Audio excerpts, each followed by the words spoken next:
When I was starting my career, companies didn't want to hire me. The vision kept deteriorating, and in fact, I turned totally blind when I was 15. You got a few fellowships as well. When I was doing my MSc, they had Abdul Kalam visiting, so they got me felicitated by him.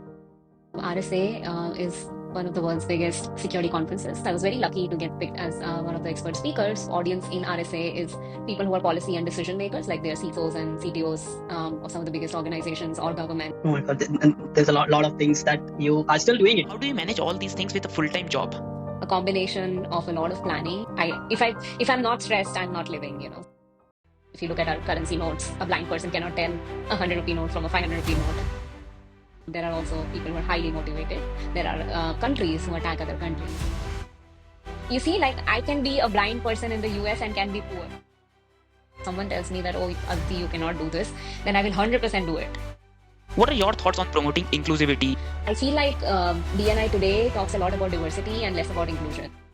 How do you think Microsoft support that inclusivity? Definitely, I think like Microsoft is one of the most inclusive companies on the planet. Inclusion is more important. People need to feel safe when they are around you. I always say like I should feel comfortable to tell people that, hey, I cannot see. How is this emerging AI will be a danger to cybersecurity? Imagine this, that you are told that within 5 to 6 years you are going to lose your eyes completely. There's no way out, no cure to it. What will you do? Would you feel that your life is over? Or would you feel that you will be a burden to your family? Or would you break every barrier and achieve something so extraordinary that people with sight will be inspired from you?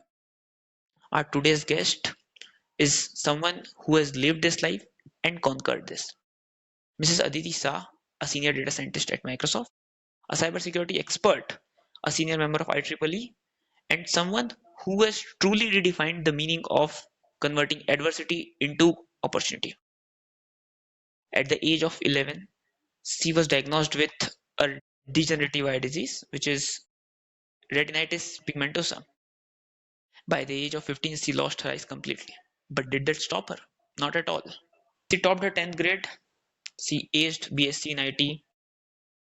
She went on to learn coding without being able to see. And she learned it so proficiently that she was able to solve problems that people with eyes were not able to solve. With all her hard work, today she's at Microsoft. She's a senior member of IEEE, a cybersecurity expert, and a great speaker as well. She's changing lives of millions by participating in different NGOs and working with them. In today's podcast, we dive deep into Aditi's life, how she moved to USA, how she navigated to a new country, how she became a cybersecurity expert. And it's not just a motivational podcast. We have also talked about cybersecurity, things that you need to know about cybersecurity and the danger to cybersecurity with emerging AI. This episode is filled with life changing insights. And if you ever doubted yourself, this episode will change your mindset forever. So, buckle up because this is Expert Conversation. I'm Ankit Bansal with my co host Bhavesh Gaur. We are very excited to bring you the first episode of Expert Conversation with Aditi Shah. Hi Aditi, how are you doing? Hi, Bhuvesh. Thank you so much for having me on your podcast. I'm very excited to be here and talk to both of you. So, to start this discussion, let's start with the very beginning. And we would like to understand your journey, like how you started, what all things that you have faced, and how you reached here. We would like to understand your journey from you. Yeah, definitely. I have had a fairly interesting and, adventurous journey right from my childhood. So, um, I was born in Mumbai. I am a Gujarati.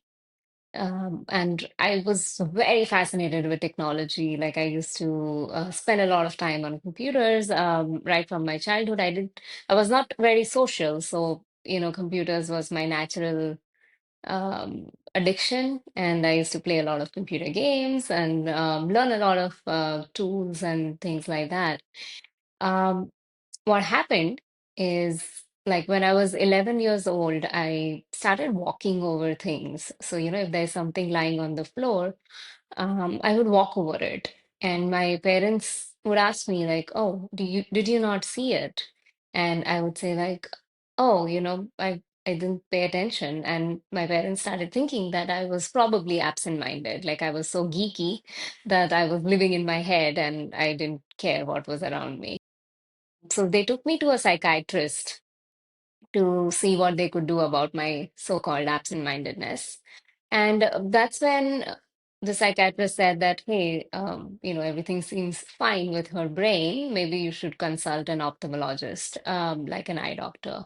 So that's when we ended up going to an eye doctor, and I was diagnosed with a degenerative eye condition. So I could see that time, like I could still see um, about 75% that time. I had like very intact central vision. I was losing my peripheral vision. So, if I was looking straight, like if you look straight, you can actually not just see something that's in front of you, but you can also perceive to some extent things that go around you. Um, so my tunnel of that vision was kind of becoming smaller and smaller as a result of this condition, which is called retinitis pigmentosa, where your cells, like we have rods and cones, which perceive light and perceive color in our eyes, and the cells will slowly, slowly start dying off, which kind of makes your vision go away. So that's basically what happened to me as a part of the diagnosis, and the doctor was very open about it, and he mentioned that I'm going to turn blind by the time I turned 20. And that's what happened. So the vision kept deteriorating. And in fact, I turned totally blind when I was 15. So it was a very interesting, those 4 years because I was losing vision gradually. I had to constantly adapt. Like, first, when it started, I could read normal textbooks. Then suddenly I couldn't read normal font. So then we started enlarging, like we did like, those big Xeroxes of my textbook so that I could read bigger font. And then after some time, I couldn't even read that anymore. So I switched to studying. I remember like it was in my class 10 when I could suddenly not read and write. So I had to switch to learning by listening. So my mom used to record all my textbooks that time we used to have these audio tapes and Walkman. So my mom used to like record things on the cassette, and then I used to play it back and forth to remember things. So it was very kind of interesting, but then it was good that I had a lot of support. Like my family was very supportive. I didn't have to take any breaks from my education. I was always a stellar student, like always at the top of my class. So thankfully, my education was never kind of disturbed as a part of me turning blind. I scored like about 92% in class 10. I wanted to study science, but again, there was a bit of a glitch in there because like I reached out to a lot of coaching institutes because if you study science and you want to do engineering, which I that's what I wanted to do, you need to basically prep for engineering entrance exams and you need some coaching for that. So I reached out to a lot of professors and a lot of coaching institutes, but nobody could believe that a blind student could study math and science. So as a result of that, I had to again take a bit of a detour. Like there was a lot of prejudice. Like that time, there were not so many blind people who went into STEM. So I took up commerce in my class 11, 12. Still did maths with commerce. I ended up amongst the top three in Mumbai in my class 12 exams. And that's how I got into the Bachelor's of Science in Information Technology program at the University of Mumbai. Like basically, they have this special clause where if you did well at mathematics in your class 12, regardless of which stream you're coming from, you could basically get into the IT program. So that's how I managed to get back into technology, which was initially what I wanted to do. So it was a bit of a detour there. I worked really, really hard through college because, again, there were no blind people who had studied technology at the university before. So they didn't know what to do with me. Like they had no clue how to teach me. They didn't have any accessible study material, something that I could read by myself. Like I had started using assistive technology by then. Like I use a software called a screen reader, which converts everything that comes on screen to either speech or braille. So basically, that's how I kind of listen to everything that's on the computer and study or do anything. So basically, they didn't know how to provide accessible study material or anything like that. So what I used to do is like mostly like type out all the notes in my computer, and like for the textbooks I would use a scanner to scan the books and use an OCR software to convert that back to text so that I could study. And obviously none of that was like very perfect, so I had to always spend like 80% of my energy in just making the study material accessible, and or I only had like 20% of the time to actually study. But despite of that, I continue to like be at the top of my class, and I kind of graduated with flying colors. I thought that, like working really hard through college and doing very well academically would help us, would kind of make sure that like the companies would know that, a blind person can do technology.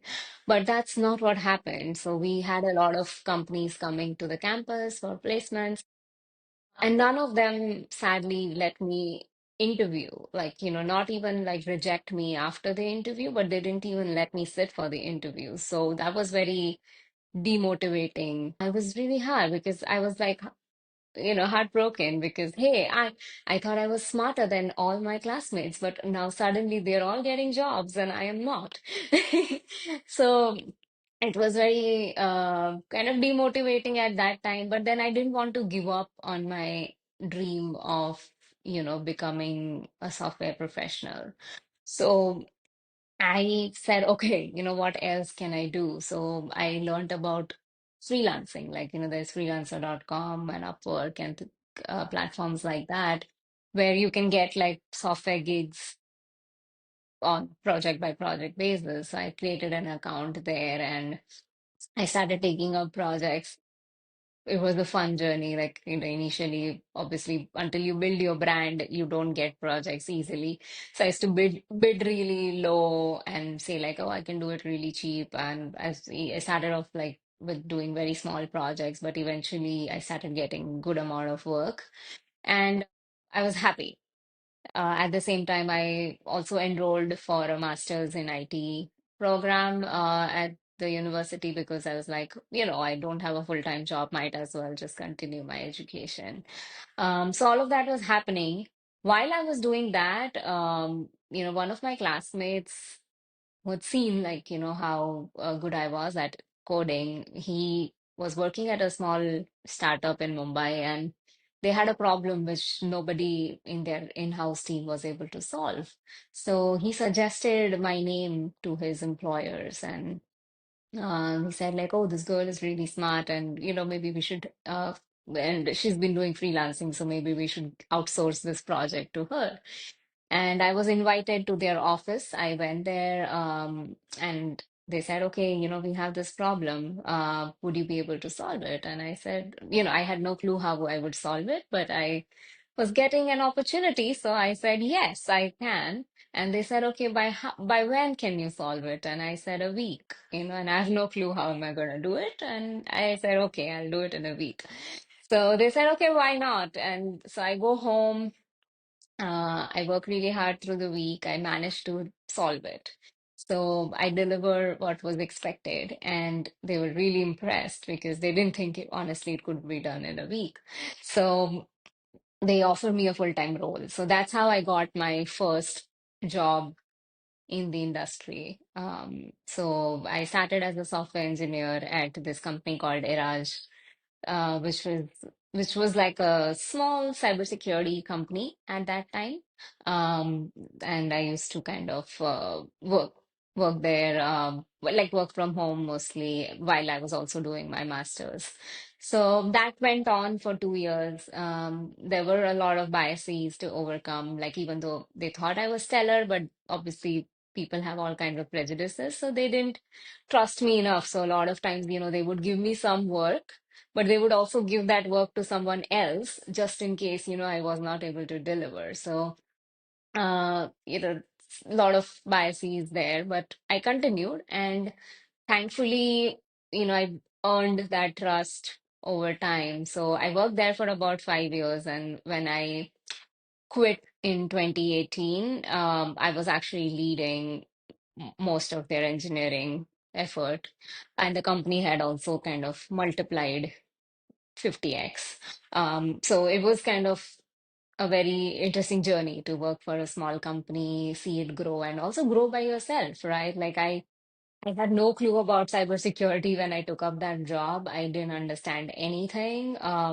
I had to learn a lot by myself. I didn't have anyone to teach me as well because, at a small company, you don't really have mentors or anything like that. So it was a lot of self-learning and self-enterprising into doing things. But thankfully, things lined up, and I really kind of fell in love with cyber. Like, and that became my thing. Like, I realized that it was a lot of fun, especially for someone who's like a polyglot of technology of sorts. Like, I love technology. Like, it wasn't like I loved only programming. I loved systems. I loved databases. I loved like everything about technology. So cybersecurity was like this one field where I could apply my knowledge in every area to it. Like, because when you work in cybersecurity, it's not enough to just know one part of things, because to defend something, you need to understand every piece of the puzzle. So I was really good at that because, I kind of loved every part of the tech stack per se.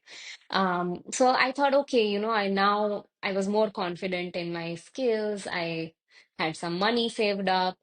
So I thought like, okay, now it's time for me to really do more.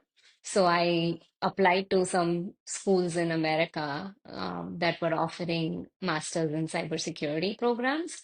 Like basically, there were at that time in India, we didn't have any specialization programs in cybersecurity. So that's where US become more attractive in the to study more and build that specialization. And also, I wanted to move out of my home because I was working from home all the time, and my parents were very protective because I suddenly turned blind right at when I was a teenager. So they were very protective. They didn't want me to go anywhere alone and all of that. So I thought, okay, I want to be more independent.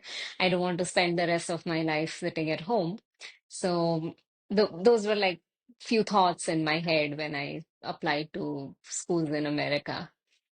And thankfully, I got admitted to Georgia Tech, Georgia Institute of Technology, for the MS in Cybersecurity program, um, which was again very surprising because I only applied to like the top five schools. Like I didn't apply to too many schools because I was doing really, really well in my job in Mumbai. So I was like, only if I get to a top school, I'm going to go. Otherwise, like I don't necessarily have to go to the US. So I was lucky that that happened. And then there was a lot of discussion in the house, like, should you go, should you not? Because yes, my parents could come with me, but they could only stay for 6 months on tourist visa. So then obviously they would have to leave me alone for some time. And I had never lived alone in my life until then. Like I was always with someone. Like I never even like stood on the road alone. So it was very scary for them. But I was like, okay, let me just give it a shot. I have built a good career here. If things don't work out, I can always come back and, get a job in India. So that was like, my plan that, just go there, study, see how things are, and then come back to India. So somehow I convinced my parents, and my mom came with me to the US to kind of set me up. So she was here for my first semester. making sure that I was okay. But thankfully, I was fine because like I had good support from the university in terms of like they gave me a trainer who taught me how to walk around with a white cane because in Mumbai, the roads were like really crowded and not that streamlined. So in the US is where I learned how to walk with a white cane and go to places independently and all that. So that was really fun because more than like the studies, I was so much happy to be independent finally, because I was like so dependent. I was like very independent before, then I lost my sight, so I suddenly became so dependent on others. So it was very liberating to suddenly be able to like okay go somewhere. I remember like I had interned at Microsoft while I was doing my masters, and just the fact that I could just go to the restroom by myself was like so nice. Like the first time I went to the restroom by myself without like anyone's assistance, I was like just looking at the mirror and I was like, oh my God, this feels so good. So it was nice. And thankfully, things just kept panning out for me in the US. Like, I got my internship at Microsoft. I was doing really well academically at Georgia Tech too. I graduated with a 4.0. Like, they have a 4-point grading system here. So I graduated with a full 4.0. Um, and, I obviously got a return offer from Microsoft to come back after my internship. So I had a full-time job offer. So again, after I graduated, again, we had that discussion with the family that, my mom said, only if you think you can live by yourself, you should do this. Otherwise, just come back. And I was like, maybe I will try. But my dad was like very supportive. So he said, okay, if your mom doesn't come with you, I'll come with you. So that time, like my dad came with me to settle me in Seattle. That's where Microsoft is headquartered. So my dad came with me, and the funny thing is, like when I moved here, COVID happened, and then it was a whole journey in itself. But like that's roughly, you asked me like how did I reach here? So that's like roughly what the journey has been. Quite a journey, Aditi. Yes, exactly. I mean, that's inspiring. You had faced a lot of challenges. You had a lot of things going on around your life. You have always been brilliant student. You have been a topper. I don't know how, but the people around me are always the topper ones. But I cannot be one of them, unfortunately. But I don't know. I have friends who are topper. So, and when I joined Microsoft, I mean, I got to work with you. That was really inspiring, honestly. Yeah, no. And you become the company you keep, So if you have 5 people around you who are smarter than you, it means you're becoming smarter. Go ahead, Yeah, Ankit. that's true. So, like you said, you studied BSc, Mm-hmm. right? Do they teach coding in BSc? So, Yes. post BSc, you got freelancing. Oh, Yeah, a BSc in IT program is almost similar to a BE in IT, minus like, you don't have to, like in BE, the first year you have to study physics and chemistry and those generic subjects. So they skip that year. So BSc is a 3-year program.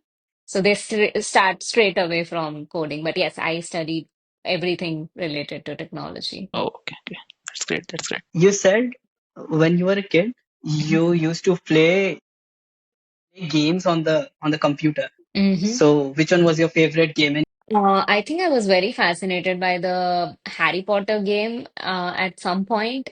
Before that, it used to be, the standard games like Mario and Prince of Persia, Contra. and yeah, like Road Rage or Road Race something, Road Rash or something like that. Yeah, Road yeah. Rash. Yeah.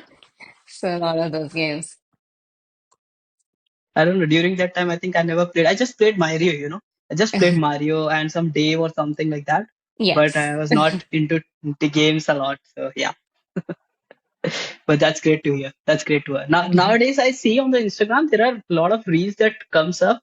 Oh my God, that used to be our time games and all those things. They used to keep reminding us how you used to play.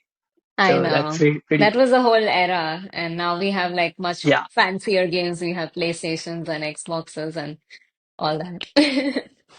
Yeah, that's true. That's true. And yeah, actually, in the morning itself, I was thinking like we have somehow came at a place where our parents used to be when we were kids, and we used to say our time things are really good. Nowadays, people have ruined a lot of things, and now we are in that stage, and we are feeling the same way.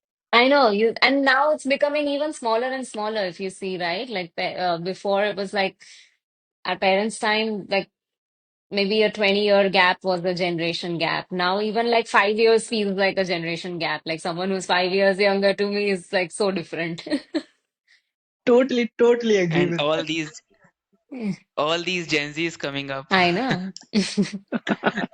So Aditi, I got to know that you got a few fellowships as well, right? Mhm. Fellowship and facilitation. You want to talk about that? Yeah, I think, because my journey has been so unusual and maybe owing to a lot of my academic achievements. So right from India, like I said, so I was amongst the top three in Mumbai in my class 12. So I had received a fellowship from the Reliance Foundation. Then I was like when I was doing my MSc, I was a topper. Like I studied at the same college for 7 years because it was closer to home, and it was easier for my parents to pick up and drop. So I studied there for 7 years, amazing institute, and basically, they had Abdul Kalam visiting our former president. Um, so they got me felicitated by him for, my consistent academic performance because I was a topper all 7 years. So that was very interesting. That was like a highlight of my life to meet someone who was so accomplished by himself and an amazing human being. And then when I came to US at Georgia Tech, I had a fellowship called the Donald B. Jackson Fellowship, which was given to master students who exhibit like all-round performance because I was like not just studying, I was also doing research at Georgia Tech, like I was working at a research lab. So I got a fellowship there, and recently I was also accepted as a fellow at BCS, which is the kind of they call themselves the Chartered Institute for IT. So that's for outstanding achievement in the field of information technology because now I have like a few patents and I have a few publications and things like that. So I kind of applied for that and I was accepted as a fellow there as well. Oh my God. And there's a lot of things that you are still doing it. That's that's the most amazing part that you're still doing it. You're still into it. You said you got felicitated by our former president, APJ Mhm. Abdul Kalam. So, like, it must be, I mean, that is very inspiring, honestly. And it must be very, like, memorable moment for you. So, would you like to share something more on that?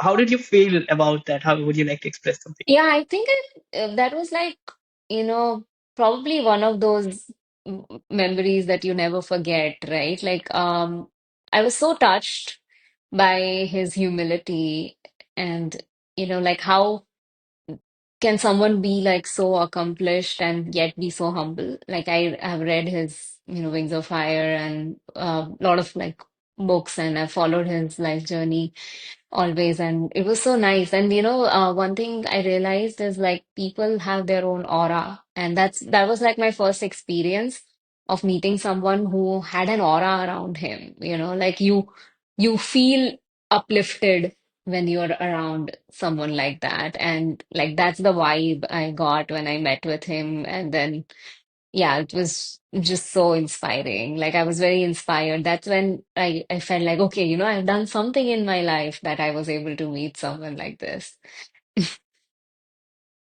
I believe you have done a lot of things, but yeah, that is one of those top things that you did. Yeah, that's really great. Indeed, it was. It was. Aditi, so like you mentioned, you are senior member of IEEE, you are a fellow of BCS, then you are also a data scientist at Microsoft, Mhm. right? you have a full-time job. So you are doing multiple things. You're writing papers, you have patents with you. How do you manage all these things with a full-time job? I think that's really been kind of the journey, right? So it has always happened in my life. Then when I start doing something new, I'm generally very slow at it, because I need to figure out my own way of doing something because most of the times the tools are not designed for someone who's blind. So I need to figure out my own way of doing something. But as I do it, I become really good at it. Like then I become much faster at it. So what happens is that as you achieve that level of competence, you start feeling this is easy. So for me now, coding is very easy. Like you tell me to build something, I can do it like 100%. So that has become easy. So that which means that now I have room to do more. And I'm also like I feel like maybe all women are. Women are like really good at multitasking to some extent True, true. because we always manage so many different things. So I have just learned how to like just plan better, and in my head, it's always about planning, planning, planning. So I'm constantly like, okay, what are those two things I can do together? If I want to read a book and say make lunch, I will manage to like listen to the book while also making lunch. So it's always like pairing up things and really like taking on more on your plate, right? Like a lot of times when I'm like signing up for more things, I feel like, I don't think I have the time, but I've realized that the more I take on my plate, the time happens. Like you just keep adding more and more, and you keep figuring out how will you kind of manage the time to kind of devote and do justice to each and everything. So for me, it's like, again, going back to the question, like a combination of a lot of planning and a lot of like just extending my horizons, right? Like not being comfortable. If I'm not stressed, I'm not living. So Oh, I'm always I'm Uh, always trying to like be under pressure. you're comfortable when you're I uncomfortable. know, like it's always been like that. Like if I'm like very comfortable, then I'm not happy. Like if I need to be like constantly challenged, and that has been like a theme in my life, and I just keep adding more and more. And now it's beyond technology now. I like keep adding even stuff outside of technology. that's great. You are also working with NGOs. Can you tell us a bit more about that? Which NGOs you're working with? What are you helping it? How are you liking it? And how do you basically started working with NGOs? So I started doing this a long back. So, like I said, I turned blind suddenly, and then I had to learn how do blind people use computers. So I picked up how to use screen readers and do everything that I used to do with sight.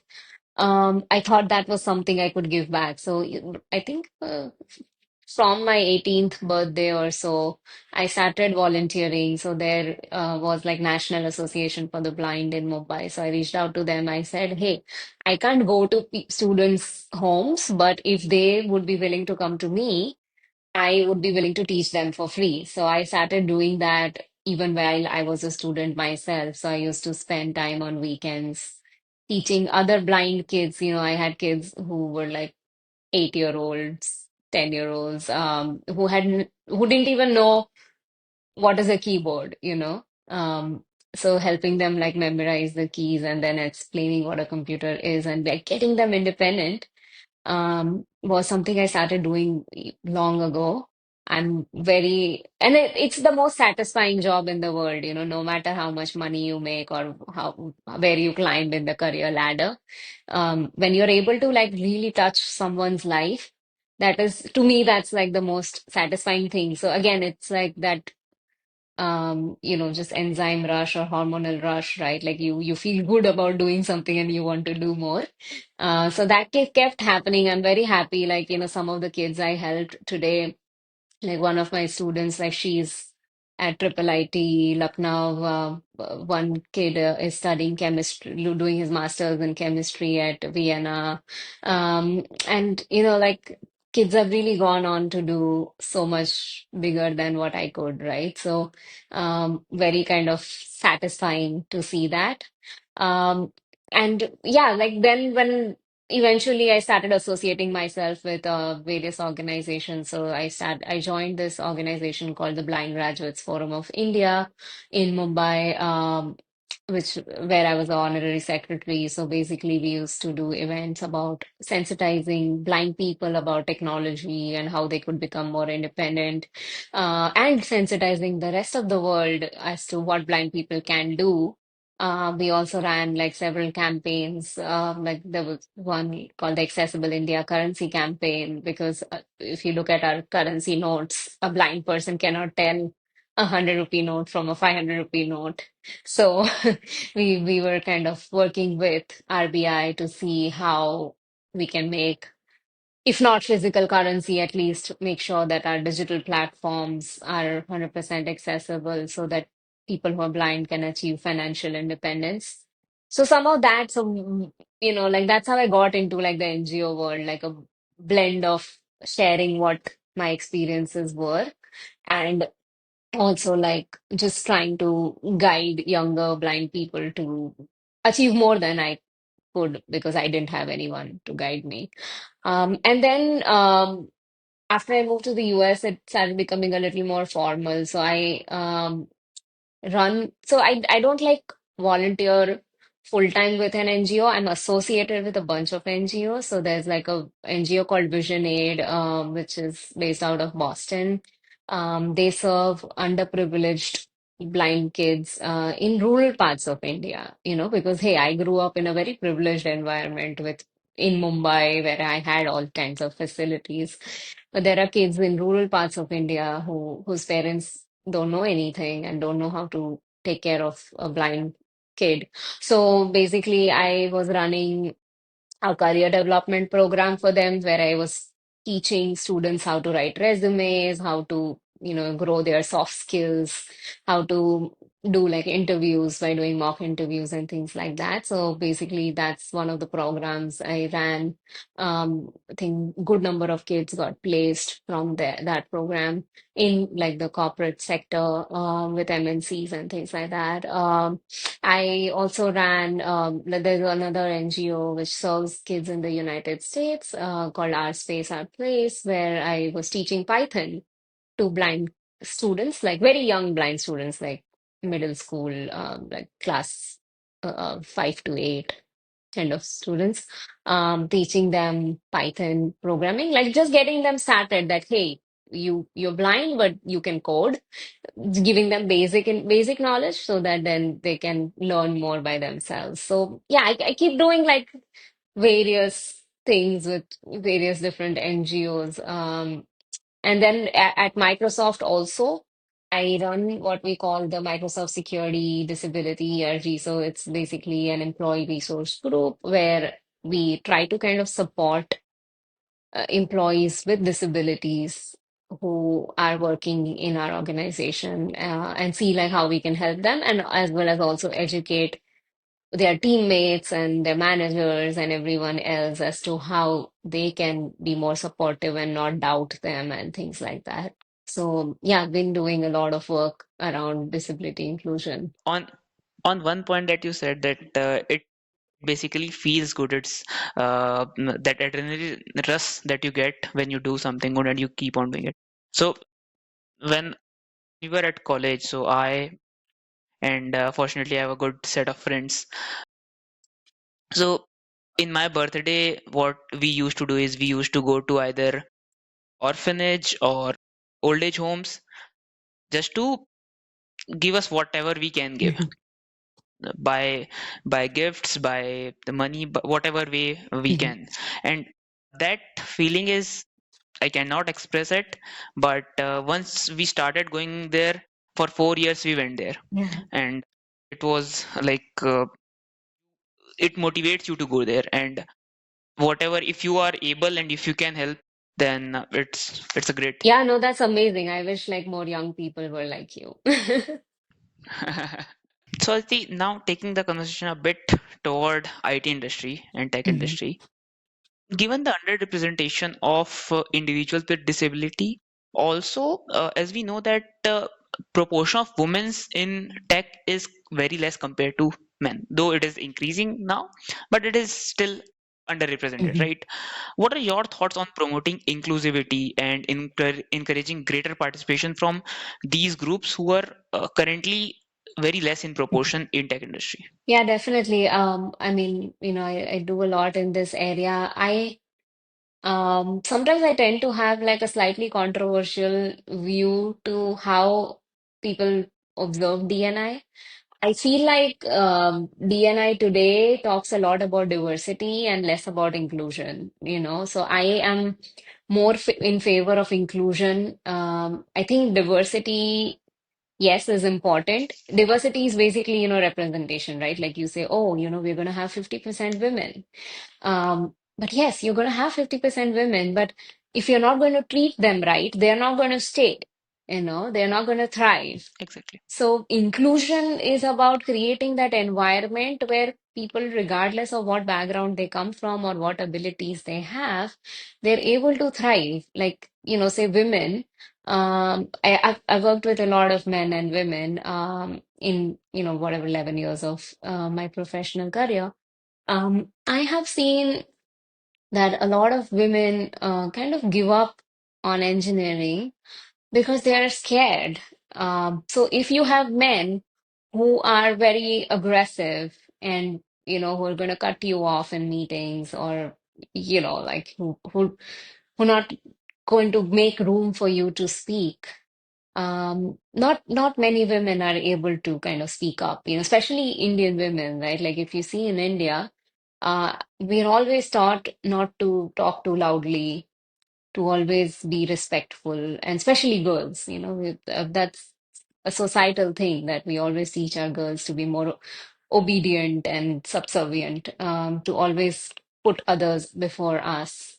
And I feel like it's a two-way journey, right? Like, yes, women need to also change themselves, right? Like, women need to learn to be more ambitious. Women need to learn to ask for what they want. And secondly, it's also about our men, we need to teach our men to be more respectful towards women, to understand that they might be a little different.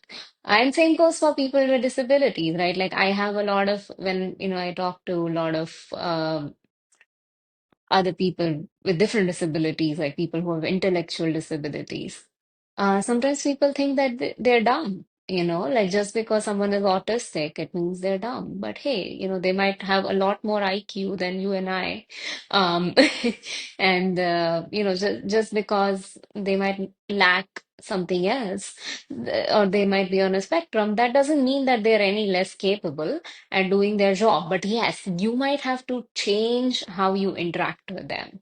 So I feel like a very limited focus today is on learning to be more inclusive, learning to work with people with different abilities.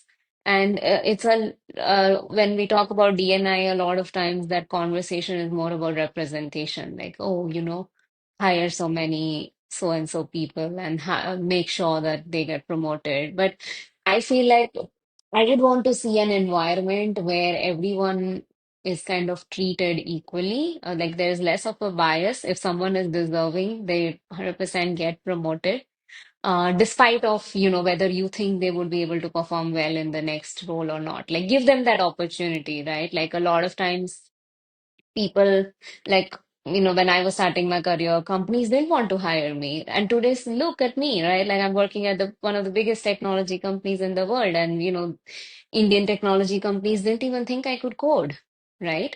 So it's all about giving that opportunity to people and creating equity. Like, everyone should have like equitable access. If say I cannot see and something, like if you always keep giving me images, like if every document is full of images, it will take me like 2x more time to read that document than a sighted person. So that is not equity, right? Then you're making it unfair for me. And then if you measure me in the same way as someone who can see, it's somewhere not fair. So I feel like, we need to create as much inclusion, as much accessible environments as we can.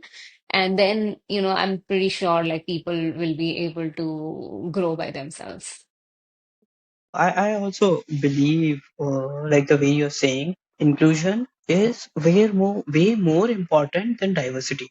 Hmm. You need to have diversity, but inclusion is more important. People need to feel safe when they are around you. They Yes. should feel inclusive. Yes, That I is always that say is like I should feel comfortable to tell people that hey, I cannot see. But sometimes, I'm in meetings when nowadays everyone's virtual, people can't make out sometimes that I cannot see. But I should feel comfortable to tell them, I shouldn't feel the need to hide the fact that I cannot see or work like extra hard to make up for my blindness, right? I should be able to tell someone like, hey, I cannot click this because I cannot see. Can you just click it for me? That should be like a very normal conversation in an organization. yes, that's true. That's true. Yeah, speaking of which, yeah, I have something in my mind. Like when we are talking about inclusivity, okay, as you're working at Microsoft, as we know, Microsoft is always like committed towards its values Mhm. and whatever culture they have, right? So, according to you, when it comes to individuals with disability, how do you think Microsoft support that inclusivity, and how the Microsoft is creating more opportunities for people like those in the tech industry? Definitely. I think like Microsoft is one of the most inclusive companies on the planet, I would say. There's some amazing things that they've done, right? Like they obviously they have like their value of being inclusive. So um everyone generally has to, but again, an organization is a sum of their people, right? So if the people don't follow, it's not gonna happen. So it's just beautiful how Satya has been able to inculcate that culture top down. So there is a lot of emphasis on diverse communities, on like just being okay to not be okay type of conversations. And really like I said, inclusion is important, and they've done at least when it comes to people with disabilities, they are very flexible on like where you work from. They're also very flexible in terms of how you work, right? Like if I want to use a screen reader to do what I do, they will make sure to purchase that for me. So it's very enabling in that sorts. I've also heard from people who are on wheelchairs, like, they've done a phenomenal job at making their campuses accessible, making sure there are ramps everywhere, making sure that, if in cafeterias and kitchenettes, they have like braille labels on things. They even have like braille microwaves over here. They have like talking Starbucks coffee machines.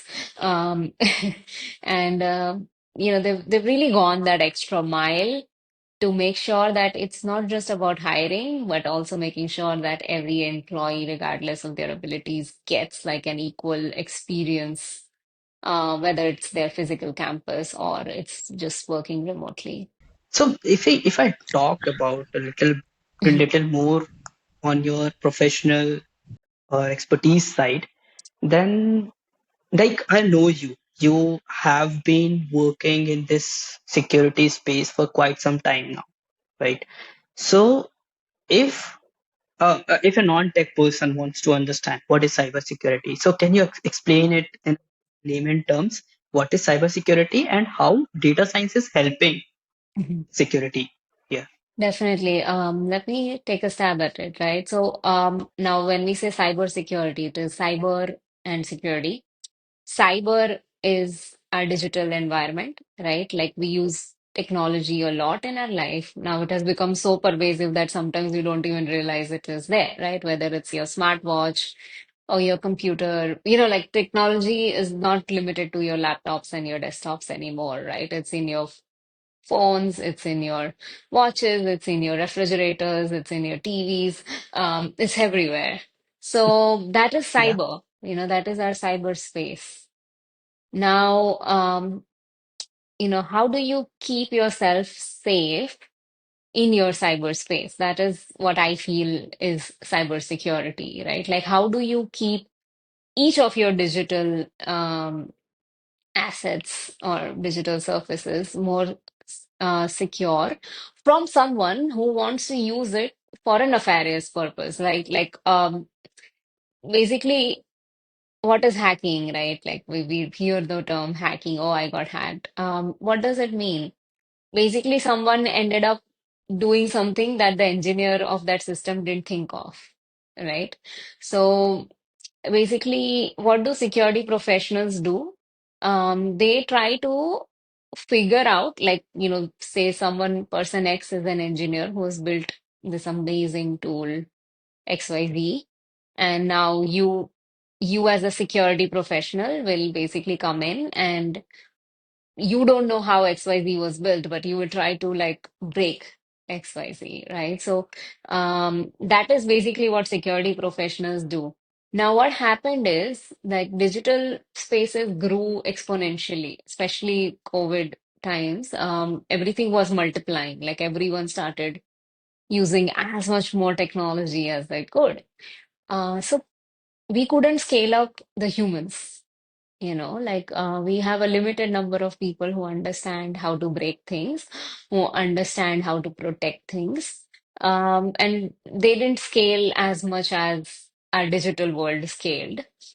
And that's when, like, really the need for AI-based security defense came in, because how do we help the people who are frontline defenders, right? Like now you think about your home, you might not realize the problem, but now imagine someone is hacking into some medical device or that life support device which is keeping someone alive, right? Say if a hospital's computers get hacked, and there's like they're not able to access their systems. Now suddenly it's a life and death problem. So there are cybersecurity responders who are like constantly in the front line, and they're like burnt out. They're continuously defending against bad actors, because like to protect something, you need to close all the doors. But to break in, you need just one door that's open, right? So it's always a cat and mouse race. So basically, that's where AI-based cyber defense comes in. Like, how can we use artificial intelligence to either do some of the defense completely autonomously, like completely independently, or at least build automations that help these people do their jobs more easily. Because, hey, if we can't grow the cyber workforce as fast as the bad actors are growing, we should at least give them as much help as we can. And that's what, like, it is what I call my job at Microsoft, like building these AI-based cyber defense tools to kind of help frontline defenders. And yeah, that's what I believe Bhavish is doing too. Yeah. And that is something really exciting. When I first, on my very first interview, it was from my manager itself, and he explained me what my job role is gonna be, how we are working. That really excited me. I Mhm. mean, that is something which is new, you can say, or you can say interesting. Yeah, and it's new every day. Yeah, it's new every day. Because That's true. every few months you will see a new technology become like boom, like everyone wants to use it, and then the bad actors are hacking it, and like new ways of hacking keep emerging. Like you fix one problem, there will be 10 more problems that get discovered. So it's always new. So you're always catching up. Actually, I was going through one of your posts on LinkedIn where you mentioned like danger to cybersecurity with emerging AI. Would you like to talk? about it, because we are applying data science and AI stuff to help system, to help people, to enable people, to upscale people and their system. How is this emerging AI will be a danger to cybersecurity? No, definitely, and there's a lot of work happening in this space, but it's still very new.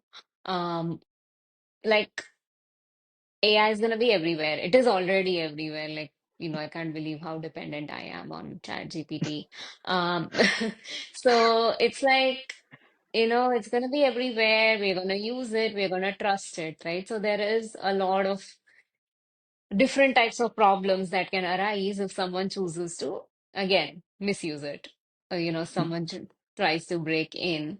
For instance, like there was a study in China, I believe, where they had like a AI based self-driven car, and there was a traffic light which was red, so which means that the car would understand and stop. So the car did stop, but then if you put like a small green sticker on that red light, the car would misunderstand that as a green signal and would continue going ahead, which would obviously lead to accidents. So basically, fooling AI is a big problem. Because AI is smart, but it's still not there yet fully.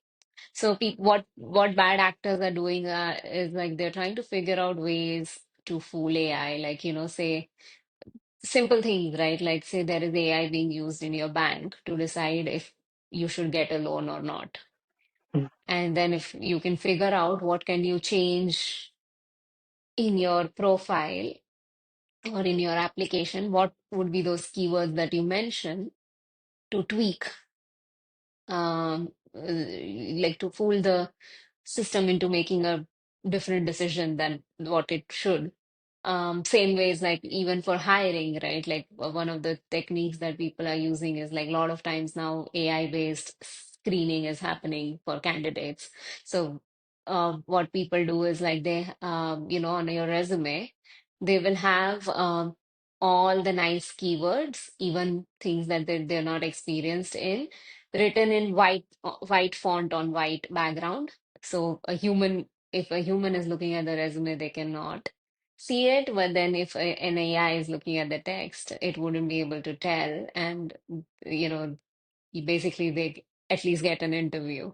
So a lot of like, these are like very simple things that people have done. And we're talking about simple people. There are also people who are highly motivated. There are countries who attack other countries. So you can imagine the amount of resources they have to actually figure out how to break things or how to fool these AI systems. So I think we need to do it in a very responsible way. At Microsoft, we have like our responsible AI principles. Everything we build goes through a certain AI review, like just making sure that your system is fair, your system is secure, and all of those things. So basically, we need to make sure that yes, AI is useful, but we build AI-based systems in a secure and in a fair way so that we don't perpetuate the problems that have existed in the society for a long time. That's true. That's true. And when you mentioned responsible AI, actually, while you were speaking, I was thinking about that only. Like we have this responsible AI thing in Microsoft, though it takes a lot of time to pass whatever we built, but it is something that we need right now. Not only with Yes. us, but with any company that they're building any product or any services that they're trying to build with the help of AI. So it's a much needed thing. That's true. Yes. Moving on, Aditi, so I also looked at one of your LinkedIn post where it was mentioned that you was a speaker at RSA conference. Can you tell us a bit more about the conference, its significance, the key insights that you shared, or the learning that you got from those conferences? Yeah, definitely. That was a great experience. RSA is one of the world's biggest security conferences. Thousands of people come from different parts of the world. to attend this conference. I was very lucky to get picked as one of the expert speakers last year. And basically, I was giving a talk with one of my colleagues, and our talk was about balancing accessibility and security. So our premise was basically that, a hacker does not is an equal opportunity destroyer, disruptor. Like, um, the hacker doesn't care if, it's Bhavesh or Aditi, if it's Bhavesh can see, Aditi cannot. If a hacker wants to hack Microsoft, they will just use whatever means they can, right? So they're equal opportunity disruptors. So are accessible so that not just like everyone is able to kind of protect themselves, because as you see, like a lot of people are becoming older, right? Like especially in Japan, United States, like a lot of countries, we have more older population. India obviously has more younger population. But it's like as people become older, you see more disabilities happening. um, a- but that doesn't mean that those people don't need to be protected. In fact, they need to be protected even more because they're extra vulnerable. So, in a lot of times, like we build like authentication systems, right? Like that was one of the examples we gave. We built like a fingerprint scanner to log into something. You're just making an assumption that everyone has a finger, right? Now, what if someone has an amputated hand, or someone has a prosthetic, or someone just has fractured their hand for a little bit? It means they can't log into your system. That's not what we want, right? So how do you make your authentication protocols more flexible to account for various types of abilities? So we really kind of talked about some of those challenges with our audience. It was really heartwarming to see their response, because a lot of audience in RSA is people who are policy and decision makers, like they're CISOs and CTOs of some of the biggest organizations or governments as well. So it was very nice to have that audience and really make a case for accessible technology in cybersecurity. And I think we got like a phenomenal response. In fact, this year, after our talk this year, they actually have created an accessible security tools kind of a track in the conference. So we'll have many talks on the topic this year. Must be a great learning experience, Yes. meeting people, right? So Aditi, coming back to your day-to-day life. So you are a data scientist, full-time data scientist, and like you said, you love coding, right? So you must be using a few tools, right? Like one you mentioned was screen reader, OCR, right? What other tools that you use in your day-to-day life? I mean, after AI, a lot. So I use obviously I have a screen reader on my laptop, on my phone as well. On the phone, it comes built in iPhones. It's called VoiceOver. It comes built in Android as well. It's called TalkBack. For people who might be going through similar challenges. With AI, things have become very transformational. So I use this app called Seeing AI, which is an app. It's a free app from Microsoft, which does a variety of things. So it tells me the color of my clothes. It helps me like read labels on packages. Like, if I buy something from a grocery store, say I buy 10 things, now I don't know which box is what when I come home. So it lets me like scan the barcode and understand which product it is. You can just take a picture and it will describe the picture to you. So Seeing AI is a wonderful app. There's Be My Eyes, where again you can take a picture, it will describe the picture to you, and it does it in such a great detail, as well as like, if you're not happy with the AI based description, you can call a volunteer. So Be My Eyes has a very large base of volunteers. I would really encourage, listeners who are sighted to sign up as a volunteer there. So basically how it works is like someone who's blind wants to see something, whether it is look at something at home, or if they're walking around, they need to like see any names of shops or something like that. So you will get a video call, and users have to see through their camera and give them guidance. Like basically, they will ask you Oh, a question, and they will like say a lot of times, if I am like joining a meeting and I want to see if my camera is set properly or not. So I will do a call like that, and then the volunteer will tell me, okay, tilt your screen left, right, or that ways. So Be My Eyes is a great app. It's free. There's a paid app, similar paid app called Ira, which is a bit more advanced. So basically, instead of volunteers, they have trained professionals who will give you like same kind of visual guidance on a video call. So a lot of these apps kind of make my life easy because I live totally by myself. So it's something as simple as reading post. Like if I get something in the mail and I want to read it, it's some physical document. I use some of these apps to kind of read physical things as well as like going to a restaurant or going for a movie. I try to use these apps if I'm lost on the way or anything like that. so AI has helped you a lot, right? Definitely. Yeah. But it's a good thing in that sense, it's a good thing. At least you're having things which can help you more than you can even think Yes, of, right? I know, like it wasn't like that. So if say I was born 100 years ago, my Mhm. life would have been very boring. Yeah. Right, right, right.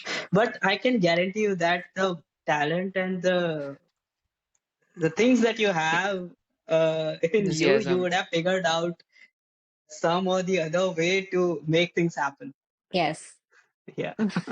I mean, again, it's a bit of attitude and bit of like, just being blessed to I'm really grateful for everything that I had. Like, yes, I had a problem. I had a challenge, but at the same time I had so many pluses, right? Like I'm blessed with a good health, I'm blessed with a good family.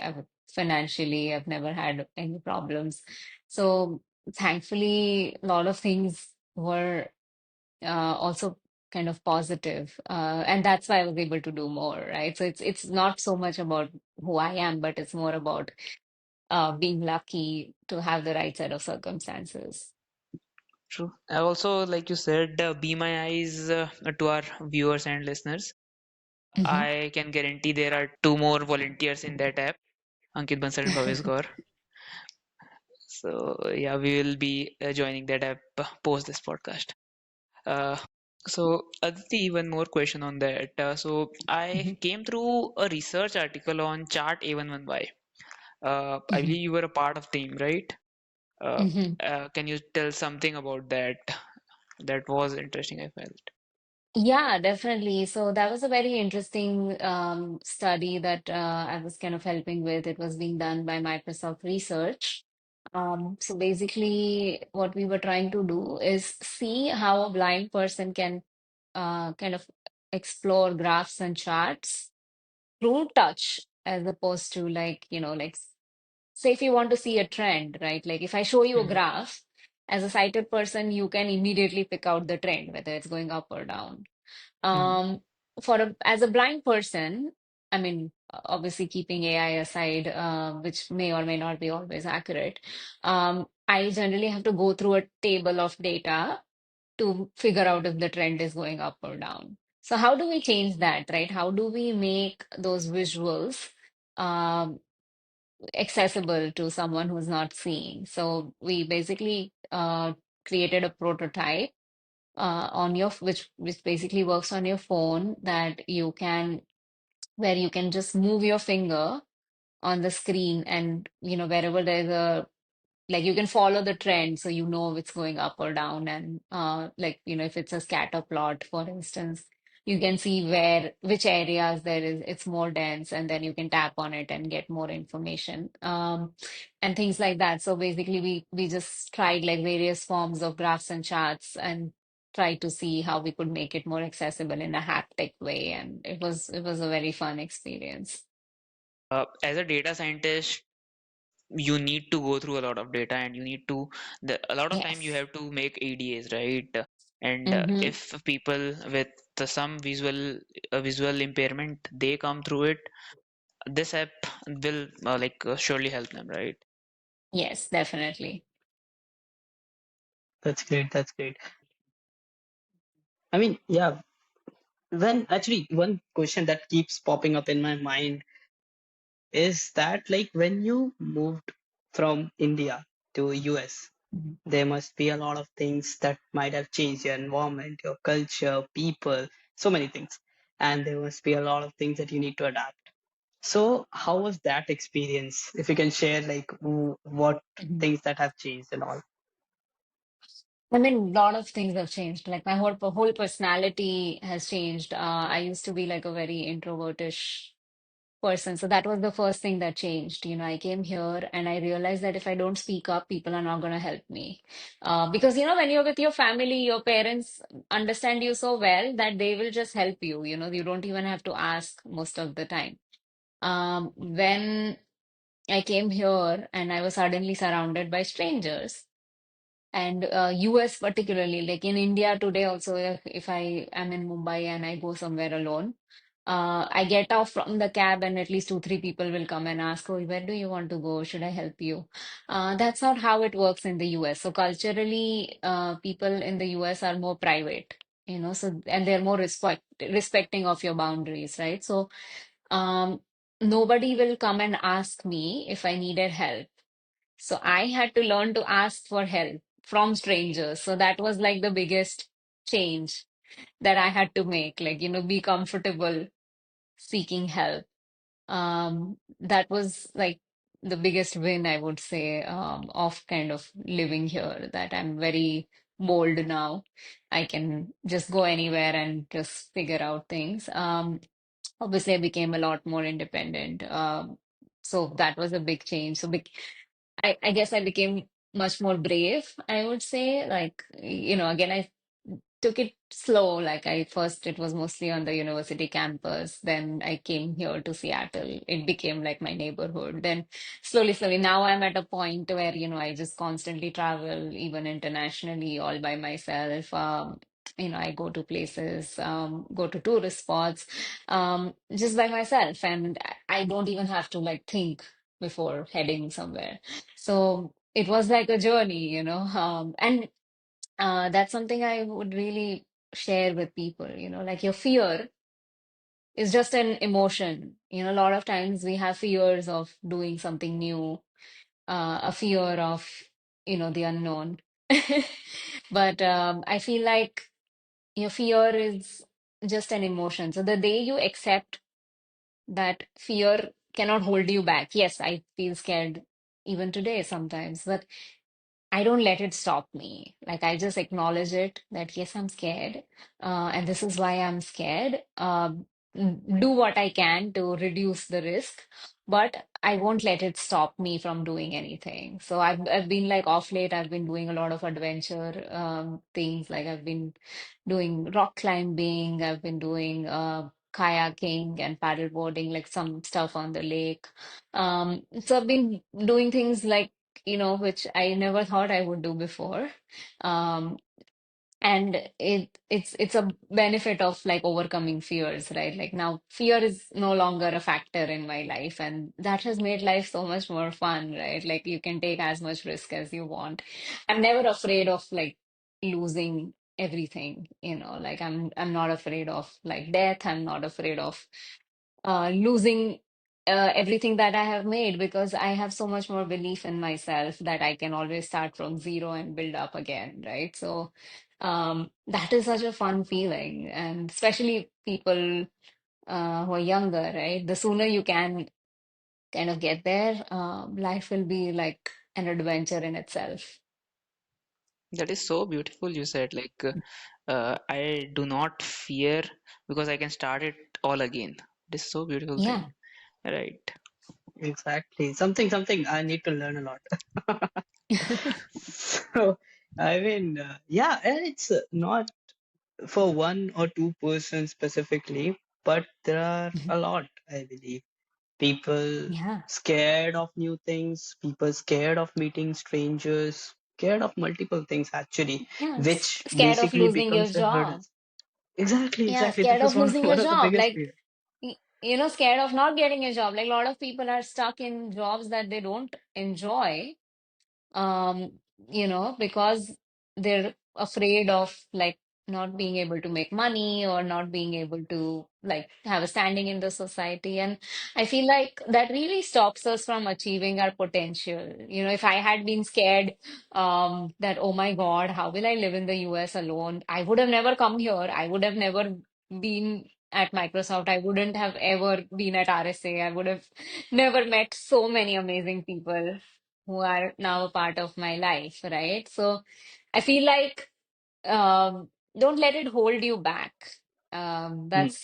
That's really the gist of life. I know if there's anything I've gained in life, that's the only most important thing because you feel that you need those luxuries, you feel you need that money, you feel like you need that job, but actually you don't. Yeah, What you need is a purpose, what you need is a passion, like what you need is to do what you love to do, right? Like I'm very happy every single day because I'm doing what I love doing. yeah. That is the most important thing actually. Whatever you're doing, you should be loving that. Otherwise, it's Yeah. no use of doing something that you don't like. You're just staying there for the sake of money or maybe for the sake of respect in the society or whatever reason you have. That those are two Yes. different things. So, and the same thing my father always used to tell me, like, it doesn't matter if your job stays, or it doesn't matter how many challenges that you face. We have believe in the God, and He's always there. So, believe in Mhm. yourself, believe in the God. So, Yes, everything will go correctly. And in the end, definitely. everything will be right. So, and if it like, I think Shah Rukh Khan in some of the movie or maybe somewhere he quoted like, if it is not right, so it's not the end, because in the end, everything will be Yes, right. everything is always and again, like sometimes you don't know, right? Like something bad happens, right? Like I turned blind. I was like, for a couple of years, I was questioning God. Oh, there are like 100 kids in my class. Why did you make me only blind? Like, why not other people, right? But then I didn't realize at that time that, oh my God, it was the best thing that happened to me today. I wouldn't be who I am if I was sighted, right? I would be someone totally different. And I love who I am, right? Like, I love the people I was able to help. I love the people I'm able to inspire. And I would not, like, today, if I was given a choice, I would not go back and make myself sighted again. Oh, that's really nice. So just one more thing I would like to ask here, like as you move to US, you have the idea or maybe the experience how you deal with all the things that goes on in your life, right? You have been in India for a very long time. You studied here. You did your graduation from India.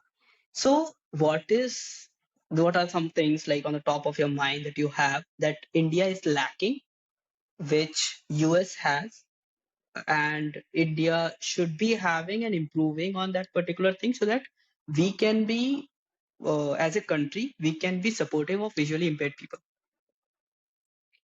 Yeah, I think I would say there are pros and cons again, both the places, right? So, how I tell this to people is, um, like if I'm a blind person in India and I'm a blind person in the US, like what's the difference, right? If I'm a blind person in India and I am financially doing really well, there's not much of a difference, right? Like, yes, I cannot walk on the roads independently that much, but then I can always hire a chauffeur-driven car because it's not that expensive.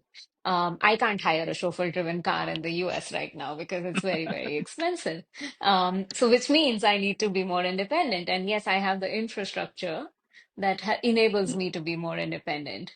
So you see, like I can be a blind person in the US and can be poor or could be average financially and still be able to do everything that others do.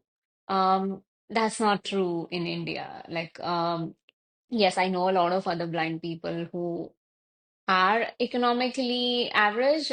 They do manage to do everything, but I feel like, it's a bit of an extra struggle. It's not very simple.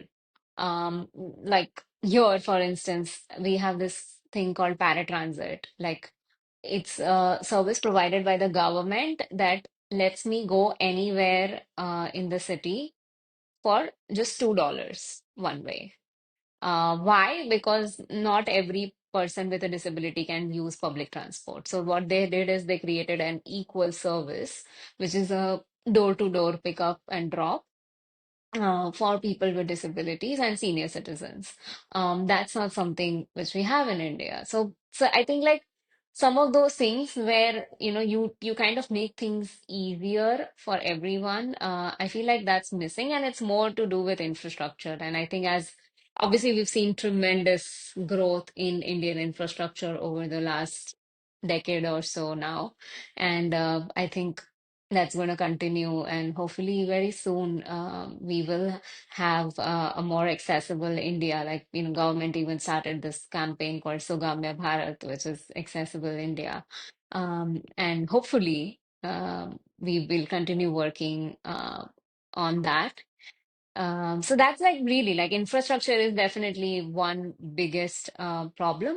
And obviously like biases and prejudices, I feel like, we could do a little bit better there with our preconceived notions.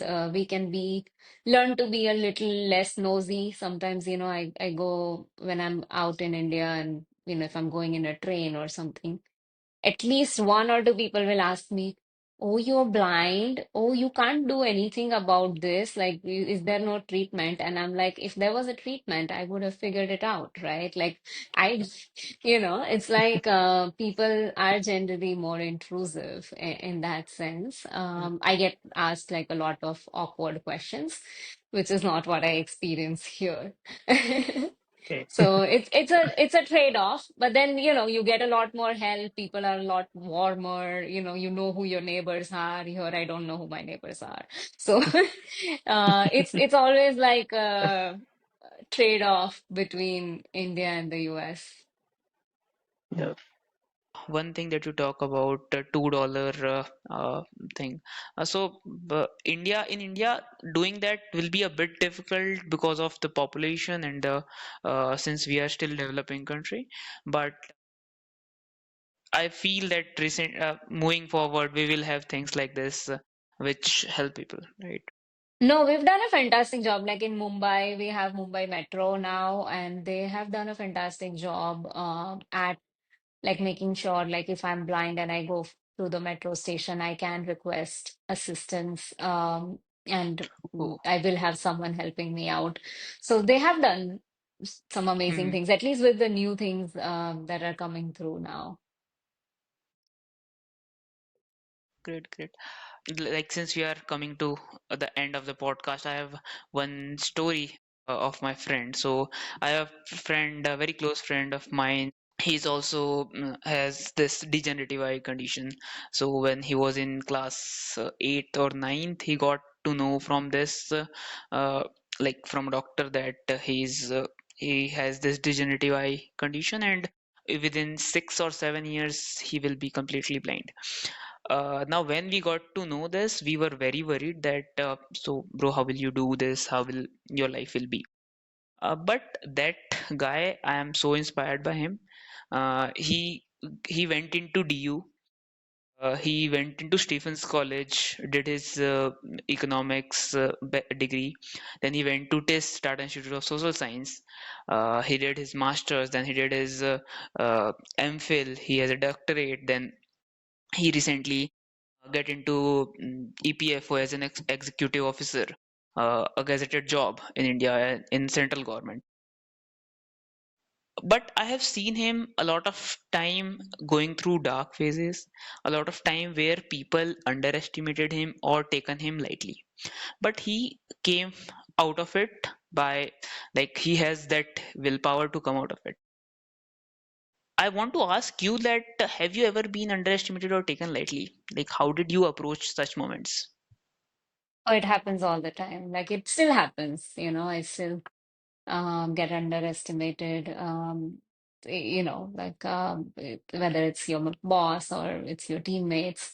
At least every time I go to a new team, that is generally the trend for the initial 6, 7 months until I like really work hard. And that's something I really want to change, like someone with a disability doesn't have to always be a rock star to be considered equal, right? Like they should be able to be who they are. Right. Um, True. so that's definitely something which always happens. I feel like when it happens too many times, you just become used to it. Mhm. So now I just go with the assumption that I'm going to be underestimated. If it doesn't happen, I feel good.